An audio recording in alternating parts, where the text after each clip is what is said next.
намоишномаи дирafши коваёнӣ аз рӯи шоҳномаи безаволи шоири классики тоҷик абулқосим фирдавсӣ дар таҳияи ҳунарпеша коргардони шинохтаи театр Нозим Меликов рӯи саҳна омадааст. Салом бинандагони гиромӣ, барномаи нақш аст ва мо ин навбат бо яке аз қаҳрамонони ин намоишнома, ҳунарпешаи маъруф ва дӯстдоштанӣ, саркоргардони театри давлатии ҷавонон ба номи Маҳмудҷон Воҳидов Қамариддин Мирзоев суҳбат меороем. Сипос мегӯем ба шумо ки ҳамаи ташвишҳои эҷодиро яксу гузошта ин даму ин лаҳза бо роғибони худ дар иртибот ҳастед. саломат бошед. ман низ дар навбати худ хидмати ҳама бинандаҳои азиз салом арз мекунам ва изҳори миннатдорӣ мекунам барои ташриф ва таҳияи чунин як барномаи пурмуҳтаво. саломат бошед. дар оғози намоишнома як саҳнаи ҷолибе аст. аз зери деворҳои харобгашта шӯлаи оташ оҳиста оҳиста фурӯзон мегардад. дар ин лаҳза ҳунарпешаҳо тариқи назм андешаҳояшонро баён мекунанд. пушти ин саҳна чӣ қадар тамрин кардед? вақте ки коргардони маҳбуби кишварамон Нозим Меликов ин асарро яъне саҳнавӣ гардониданду воқеан кор шурӯъ гардид, яъне мебоист корро аз ҷое шурӯъ мекардем ва чуноне ки шумо шаҳр додед, дар оғоз яъне тимсоли яъне пайдоиши яъне инсон, давраи офариниши маслан дунё, яъне ан ҳамон оташи рамзӣ пайдо мешавад ва фикр мекунам ки мо болои намоишнома қариб як 3 моҳ зиёдтар яъне кор кардем ва бахусус ана ҳамин саҳнаеро ки маслан шумо зикр кардед, баъди такоппуҳои зиёд, баъди ҷустуҷӯҳои зиёд, баъд аз яъне гӯем ки яккам асаб об кардану маслан яъне пайдо намудан, чун намоишномаро мо сирф яъне пеш аз ҳама ёрии коргардон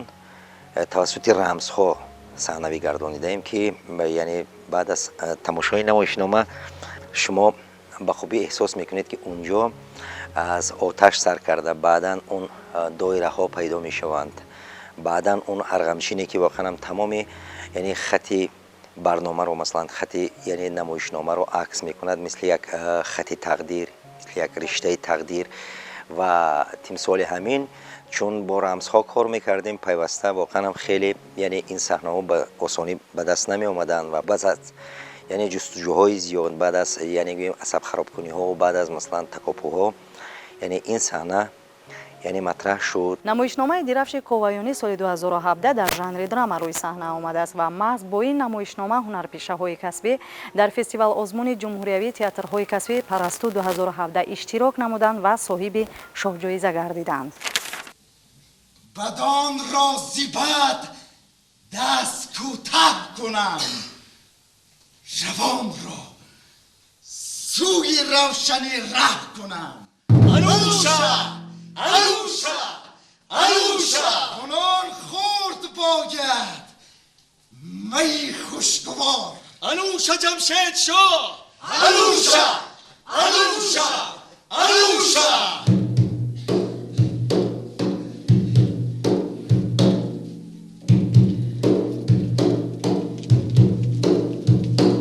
дар баробари иштирок дар фестивал озмуни ҷумҳуриявии театрҳои касбии Парасту 2017 бо ин намоишнома берун аз кишвар низ сафари ҳунарӣ доштед? агар ҳам, пас ин намоишномаро чӣ гуна пазируфтанд? намоишномаи дирafши коваёнӣ яке аз аввалин намоишномаҳое аст ки дар таърихи театри кишварамон марзҳоро убур намуд ва ба амрико роҳ ёфт ва дар яке аз ҷашнвораҳои бонуфузи он кишвар, яъне чун соле ки COVID-19 дунёро маслан дар оғӯши худ гирифта буд, яъне ҳамон сол тариқи онлайнӣ ин намоишнома дар он ҷашнвора ширкат намуд аз номи кишвари Тоҷикистон, яъне парчамбардори кишварамон буд ва ин боиси ифтихорам аст ки чуноне ки гуфтем дар тӯли 30 соли истиқлолиятро агар мо бигирем, яке аз дастовардҳои хуби маслан фарҳанги кишварамон буд ки яъне яке аз аввалин намоишномаҳое ки ба забони тоҷикӣ дар амрико пешкаши мунаққидону маслан яъне гӯем ки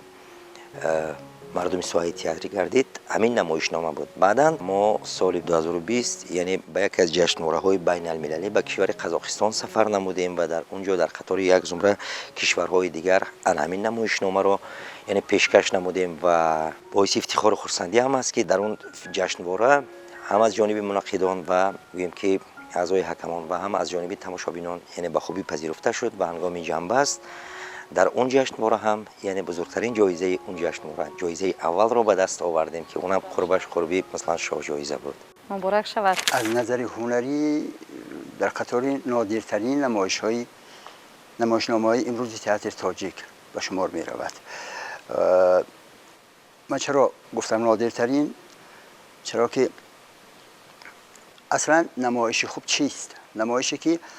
از روی همون قانون‌های تئاتریکی و 6-7 رکن تئاتریکی هست، وقتی که این رکن‌ها به هم می‌آیند، طبعاً جوابگویی همند، همدیگر را قوت می‌بخشند، اون وقت این نمایش خوب است. و درفش کاویانی از همین شکل نمایش‌ها هست. یعنی چی؟ نمایشی که همه سبک‌ها طبعاً در یک سبکی لازمی، مثلا شکلاً اگر گیریم، شکل نمایش به موضوع و کارگردانی، اجرا، آرایش، موسیقی، همه اینها با هم طبعاً و بسیار در درجه والای هنری اند. این و شهادت این آن است که نمایشنامه بسیار از طرف متخصصان بهای خوب گرفت. در تئاتر نواختن اسباب‌های موسیقی و هنر آوازخوانی به هنرپیشه‌ها آموزانیده می شود. همونطوری که ما در نمایشنامه دیدیم، ساز موسیقی دویره و تبلک را هنرپیشه‌ها روی صحنه خیلی ماهرانه اجرا کردند. از جمله هنرپیشه شناخته تئاتر عبدالمومن شریفی در هر یک اپیزود این نمایشنامه مهارت خوبی سرایندگی نشان می‌دهد. یعنی خودی مثلا یعنی کسب اکتیاری همین گونه است که مثلا هنگامی که یعنی در دانشکده یعنی شامل میشوی درس میخونی، یکی از رکن‌های اساسی مثلا برای مکمل نمودن کسب اکتیاری در اونجا مثلا یعنی آوازخوانی هم میکنی، درس رقص هم میخونی، درس رقص هم میخونی تا اندازه مثلا اون نفرانی که مثلا دلبستگی دارن یا شوق شور دارن یعنی هنر نوازندگی رو نیز از بر میکنن و خودی همین کسب همین گونه است که مثلا باید پیوسته یعنی در تکاپو باشی، در جستجو باشی که برای که مثلا دل خو ابرزی که مثلا آفریده میشه گذشته از اون هنر نوازندگی که خاصی مثلا همین کسب است. اکثر هنرمندانمون و در بسیاری نمایشنامه‌هامون ما همین گونه مثلا سرودخوانی میکنیم، بعضا نوازندگی میکنیم و خودی شکل نمایشنامه یعنی درفش کاویانی همین گونه ساخته شده است که مثلا اون توسطی مثلا همون یعنی دایره ها، توسطی مثلا همون سرودخوانی ها یعنی گردش های مثلا نمایش رو یعنی بازم رنگ و باری تازه میبخشد و توسطی همون تبل بزرگی که مثلا از بالا نواخته میشد و بعدا بچه‌ها توسط دایره ها یعنی هماهنگی میکنند و مثلا پیوند میگردند. یک نوع گوییم که موسیقی همین نمایشنامه رو هم یعنی همین گونه طراحی نمودند. ببینید که مثلا یعنی گذشته از اون یعنی دایره ها مثلا در رفت نمایش که نواخته میشوند، ببینید که بعدا اونها مبدل میشوند به جام، مبدل میشوند به سپری جنگی و مبدل میشوند به یک زمره مثلا چیزهای دیگری که واقعا هم در رفت نمایشنامه در صحنه خالی که داریم تماشابین به خوبی مثلا یعنی این گزارش ها رو پیخست میکند، فهم و درک میکند که این از یعنی مهارت بلندی کاری کارگردانی یعنی درک میدهد. من 2 نقش اجرا کردم، یکی مرداس پدری ضحاک و این چنین نقش کاوه. خب باید باز شکل نمایش همین خیلی است که چند نقش می بازیم ما، لیکن نقشای کامل این همین 2 نقش است و خب قدرت به توانایی هر چی که کارگردان گفت و هر چی که از دستم آمد اجرا کردم. خب چگونه این حواله به قضاوت از بیننده است و من خدا میگم که این گونه نمایش ها، این گونه نمایشنامه ها مثل درفش کاویانی کاش در تئاترهای ما زیاد می بود. در نمایش درفش کاویانی هم همین چنین است که من یعنی یاری کارگردان هستم و همچنین اگر نمایش دیده باشید من همون قسمت موسیقی نمایش برداشت من است، چون که در این نمایشنامه همه اگر خوب تماشابین میدونند که صحنه خالی هست، یگان دکوری مخصوص مانده شدگی نیست بجز همون دایره‌ای که آویزونند و یک روشنایی که در بالا هست و لیتاوری که یعنی همون تبلی که موسیقی نمایش همون از اون شروع میشه. واقعا موسیقی نیز یک جزء جدا نشونده نمایشنامه است. در آرایش موسیقی و دکور صحنه که ها زحمت سنگین کشیدند. یکی از رکن‌های کاری اساسی مثلا کارگردان محبوب کشورمون ناظم ملیک در همین است که وقتی که مثلا کار بالای نمایشنامه دلخواه نمایشنامه‌ای که شروع می‌گردد، یعنی ایشون یک هم آزادی میدهند و کار دستجمعانه رو بسیار دوست دارند، چون که مثلا میگوین عقل‌ها رو عقل‌ها یاری دهند. یعنی ایشون مثلا مغز رو مثلا در میان میگذارند و از ما طلب میکنند که مرحمت این مغز رو پاره نمایید و هر کس یعنی موافق فهم و درک خود یک پیشنهاد میکند، یک مثلا گوییم که یک فکری رو مثلا یعنی در میان میگذارد که بعد از تحلیل و بررسی ها بچه ها مثلا سری اون فکر مثلا استوار مثلا همراهی میکنند و بعد به همین میان و فکر میکنم که در آرایشی صحنه پیش از همه سهمگذار مثلا خودی کارگردان ناظم ملیک هستند و در آرایش موسیقی که واقعا هم گوییم که در طول تمام نمایش با هم ضرب‌های مختلف مثلا نبض نمایش رو یک نوع گوییم که همراهی میکند، نقش سهراب جنجالوف بیشتر است.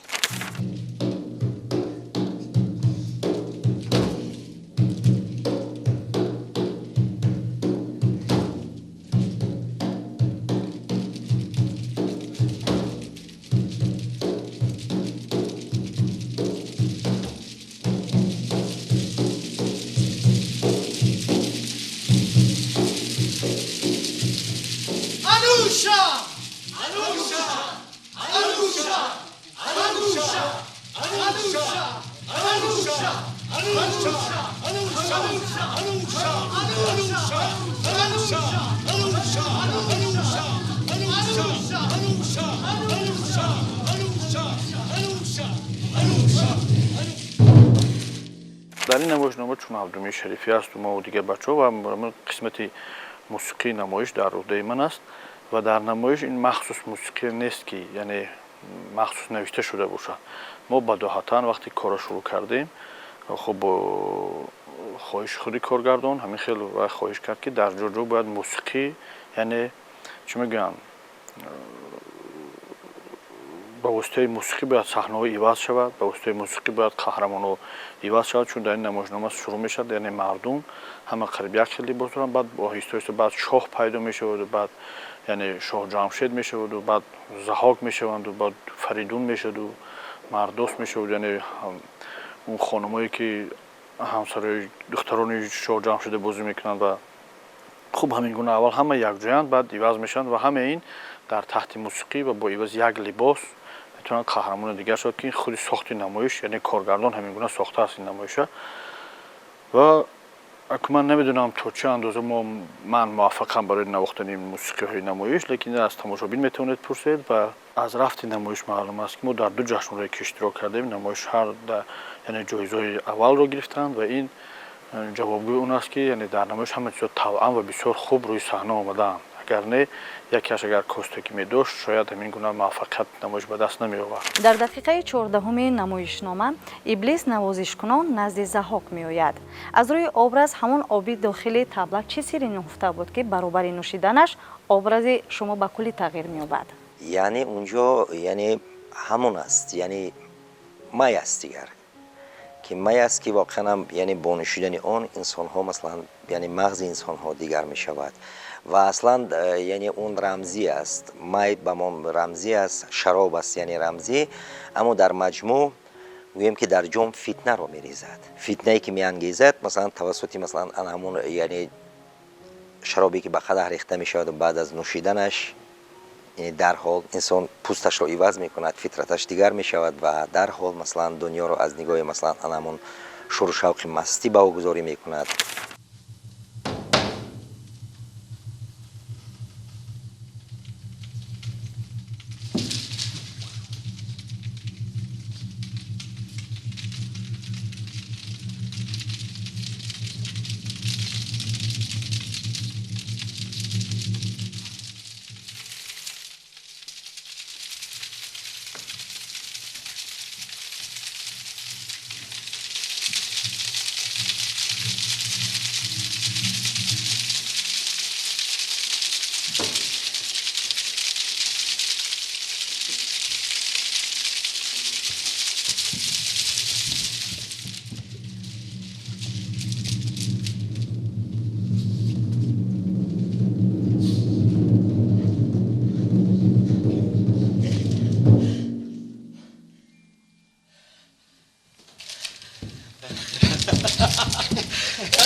در مجموع یعنی که در رفت تمام نمایشنامه اگر شما پیخست کرده باشید،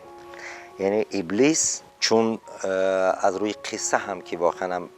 وقتی که قصه رو مطالعه میکنی گویا که مثلا ضحاک همراه اون دو ماری که سر کتفان داشت، یعنی غذای اساسیش مغز سر انسان ها بود. یعنی اینجا هم رمزی است که وقتی که مثلا با مغز معاینه سر انسان کار میگیری، با مغز انسان کار میگیری، وقتی عقل انسان را میدزدی، یعنی بعداً یعنی ببینی که انسان ها مثلا تو اندازه گمراه میشن وقتی که عقل باخته میشوند. در اینجا هم مثلا میگوییم که رمزی شراب است، ولیکن در اصل یک فتنه انگیخته اوست که مثلا توسط اون فتنهش تمام نقشه های کشیده خود رو مثلا راه اندازی میکند. پس از سوگند خوردن ضحاک، ابلیس راز قلبش را افشا میکند. چرا ضحاک از شنیدن سخنهای ابلیس اندوهگین میگردد؟ کمی اطراف این قسمت نمایشنامه نقل کرده. یعنی هنگامی که ابلیس هم مثلا با ضحاک جوان، یعنی وقتی که فتنه رو راه اندازی میکند، وقتی که از او خواهش میکند که همراه باشد با او تا که وی راهنمای شود که وی مثلا گوییم که یک نوع به تخت برسد، صدر نشین گردد و اونجا مثلا دست اول وقتی که ضحاک در نقطه اول روزگی خود را میدهد، ابلیس هم عیاری نموده از او سوگند طلب میکند. وقتی که اونا سوگند خونین میخورند، یعنی ببینید که اولین یعنی شرطی رو که مثلا پیشکشش میکند، یعنی که باید ضحاک پدرش رو از میان بردارد، پدری خودش رو باید بکشد. و در حال شما تصور کنید که چون گفتیم ضحاک هم یک انسان بود، هنوز جوان بود، مثلا یعنی اوج خروش جوانیش بود. وقتی که از میان بردن پدر رو مثلا میشنود، در حال مثلا یک استرابی در درونش میافتد، یک سرکشی میکند، اندوهگین میشود. ولیکن ببینید که بعداً همون سوگندی خوردهش یعنی عاقبت سبب میگردد که سر خودش رو بخورد، چون ابلیس از سوگند یاد میکند و تهدیدش میکنه که در صورتی مثلا از روی گفته او عمل نکردن، یعنی وی راز را آشکار میکند و میگوید که مثلا چی نقشه‌ای در سر دارد و همین گونه. و ببینید که ناچار پدرش رو هم از میان میبرد و بعدا یعنی فتنه های دیگر بالای هم ریختن میگیرند و بعدا اون مبدل میشد به اون یک اژدهایی که واقعا هم میخواد دنیا رو فرو برد. در این نمایشنامه قمرالدین میرزویف چی از روی ابراز و خاراکتر نقش ضحاک را با یک مهارت بلند کسبی در صحنه تئاتر بازی کرده است که تماشایش نیز بیننده را به تاثیر نمانده است. شاه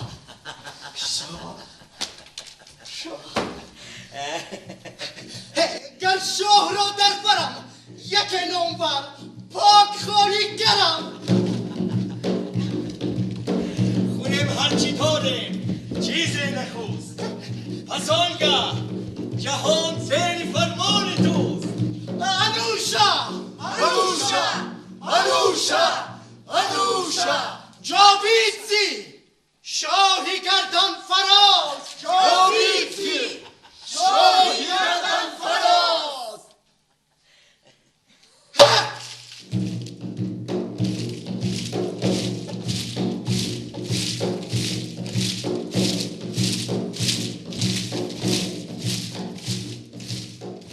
در تمام رفت قصه یا خود نمایشنامه‌ای که مثلا ناظم ملیکوف تهیه نموده است، یعنی از کنار به خوبی یعنی پیخست کرده میشه که ضحاک اصلا یک خوسه بیش نیست. یعنی همه اون شهامت، همه اون یعنی تاج و تخت، اون حشمتی که مثلا همچون شاه همچون ضحاک دارد، اصلا این ساخته کار دست ابلیس است که هرچند با دست ضحاک مثلا اینها همش مثلا راه اندازی میشن، ولیکن در مجموع پشت همه این عملها ابلیس ایستاده است و برای که نقشه های خود رو مثلا این راه اندازی کند، یعنی از سست ارادگی مثلا ضحاک استفاده میبرد و بعدا یعنی در رفت نمایشنامه هم یعنی پیخست میگردد که چگونه ضحاک مثلا عیاش است و از همون جام اول سر کرده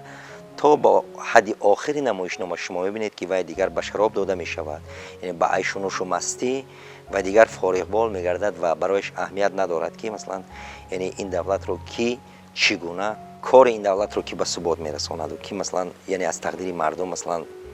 با خبر است و چگونه در این دولت مثلا سلطنت رو حکمرانی رو مثلا راه اندازی میکنند. در این نمایشنامه نفران لباسیاه و دایره بدست چی رمزی داشت؟ لباس یگانه ای که مثلا یعنی از جانب کارگردان یعنی انتخاب شد و پیشکش گردید برای مثلا قهرمان های اثر، تنها به همون خاطر بود که یعنی این نفران یعنی عکس کننده یگان دور و زمان نیستند، یعنی یک گروهی هستند که آمدند. یعنی ببینید از آغاز نمایشنامه، چون در بالاتر گفتیم از پیدایش ببینید که آنها پیدا می شوند، مثل اینکه یک گروه آدمان پیدا می شوند، با یک قصه برخورد میکنند، میخوان اون قصه رو همراه یکدیگر حل و فصل نمایند و خود بخبر ناگهانی مثلا یعنی اشتراکچی های اون قصه میشوند که یکی شاه میگردد، یکی جای دیگر مادر میگردد، یکی در جای دیگر مثلا سرباز میگردد و در مجموع مثلا همه آنها مثلا یک گروه لشکر میشوند که به جنگ میروند و همین گونه. یعنی تنها لباس یگانه به همون خاطر که گفتیم که مثلا لباس یعنی خاص یگان دور زمان نباشه. برای آفریدن نقش ضحاک چقدر بیت رو از بر کردید و بودن لحظه هایی که شما در این نمایشنامه سخنتان رو فراموش کرده باشید؟ البته یعنی واقعا وقتی که شاهنامه توسط نظم است، هرچند ما مثلا از آوان مثلا آغاز کارمان در رشته اکتوری در تئاتر اهرام فعالیت میکردیم و اونجا بیشتر مثلا با نظم سر کار داشتیم و نظم تا اندازه با ما آشنایی داشت، ولی در هر صورت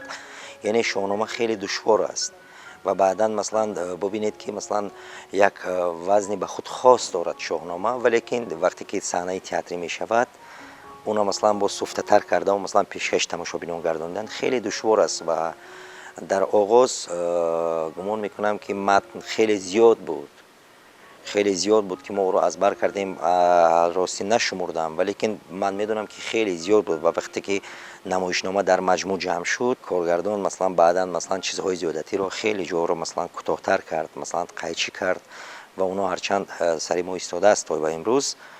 ولی البته میشود حالت‌هایی که مثلا یعنی پی احساس میروی. هنر نامور بخردان مرا در نهانی یک دشمن است که بر بخردان این سخن روشن است و سالندکی و بدانش بزرگ گوی پر نژاد و دلیر سترگ بترسم که گیرد با من بر جهان کند مرا از بری گل نهان اگرچه بسال اندک است این جوان. شاه دشمن اگرچه بود خار خورد مرو را به نادان نباید شمرد. همیزین فزون بایدم لشکری هم از مردم و هم سده و پری، یکی لشکری خواهم انگیختن ابا دیو مردم برامیختن. انوشا از همه جای دشواری نمایش انا همون صحنه خواب است، صحنه خواب. بله برای خود من یعنی پیش از همه برای اجرا کننده نقشی یعنی مرکزی که اونجا شما تصور کنید که اونقدر دو دارد، باز تو رو در بند کردند و بند مثلا فشار میارد، یعنی 8-10 نفر مثلا تو رو با بند بستند و مثلا فشار میارند و تو باید که مثلا باز با فقام باید که مثلا یک 10-15 مصرع شعر رو مثلا باید که یعنی پای هم بالا رفته مثلا یعنی باید ابراز نمایی و فکر میکنم که یعنی بسیار مورد میشد که وقتی من مثلا در همونجا میغلطیدم یعنی تماما فراموش میکردم و حالتی میشد که لحظه های مثلا زیاد یعنی یک پاوزه میکردم که چی باشد. بله توقف میکردم که مثلا واقعا هم سخن میپرید و چون یعنی تضییق میآوردن مثلا تضییق جسمانی، یعنی تن که مثلا کمک مثلا در خود فشار رو حس میکرد، یعنی من سخن رو از یاد میبرآوردم و وقتی که مثلا همین که قدم اول عمل سر میشد در حال سخن مثل که گویا که مثلا در گوشت ریخته شده است ناگهانی خود از خود پیدا میشد و میرفت و چون گویم که یک جهت بهبودی نمایش هم در همین است که یعنی اینجا ببینید هرچند فردی جا هر یک از نقش خود را دارد ولی که در مجموع یک انسمبل است. نمایش شکلی ساخته شده است که از یکدیگر به وابستگی داریم و این یک نوع برای هنرپیشه کمک همه میکند که مثلا یعنی از دل خو مثلا یعنی طرف تو یک منشه میگیری و در همون نفس همیشه مثلا خودت رو نگه میداری. نقش ضحاک این نقش اساسی است و اگر خوب نمی بود نمایشنامه این خیلی بهای خوب نمی گرفت. یعنی من قضاوت کردن نمیتونم چون که من نمیدیدم، اما از اون چی که از اون نتیجه‌ای که ما دیدیم پس معلوم می شود که خوب بود که نمایشنامه 2 شاه جایزه گرفت. مقصد اساسی مثلا همین نمایشنامه یعنی یک نوع زد و خوردی قوه نیکی و بدی، همون سفیدی بر سیاهی است که در مجموع در آخر یعنی گویم که یک نوع قوه نیکی دست بالا می شود و بدی از میان برداشته می شود، یعنی جای تاریکی رو روشنایی می گیرد و همین گونه یعنی وقتی که فریدون جوان مثلا بر ضحاک با کمک کاوه و گویم که جمع یارانش دست بالا می گردند، یعنی گویم که یک نوع صلح و صلاح است عاقبت، یعنی صلح و صلاح است که عاقبت یعنی دست بالا می شود.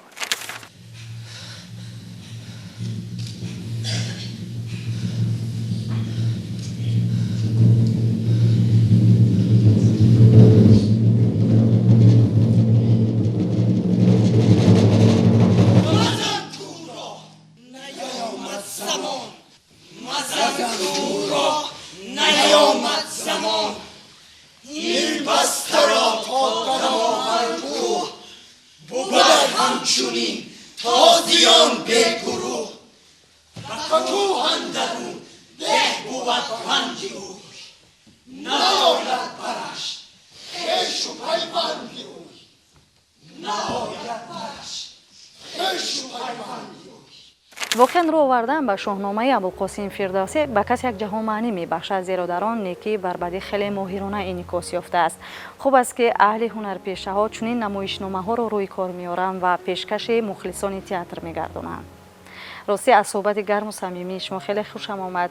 و تشکر میگوییم که امروز در برنامه ما شرکت ورزیدید. بگذار صنعت و هنر نوتکرارتان همیشه بلند پرواز باشد و در قلب مخلصانتان راه یابد. سلامت باشید و بار دیگر من هم اظهار منتداری میکنم که واقعا همچنین یک کار خیر نموده زن درباره دلخواه نمایشنامه هایی که امروز پرچم برداری